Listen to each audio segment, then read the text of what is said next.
Merhaba arkadaşlar, nasılsınız؟ سلام دوستان، حالتون چطوره؟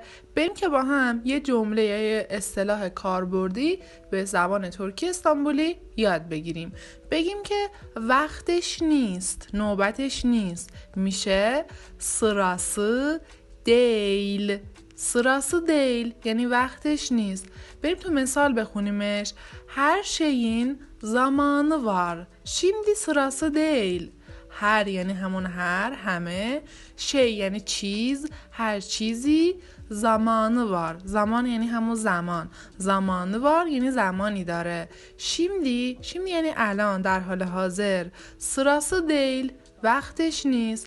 هر şeyin zamanı var. Şimdi sırası değil. هر چیزی زمانی داره. الان وقتش نیست. این اصطلاح خیلی کاربردیه، توی جملاتتون میتونید خیلی ازش استفاده کنید. پس یاد بگیرید، لایک کنید و سابسکرایب کنید که قرار خیلی از این اصطلاح‌ها و گرامر رو رایگان در اختیارتون بذارم.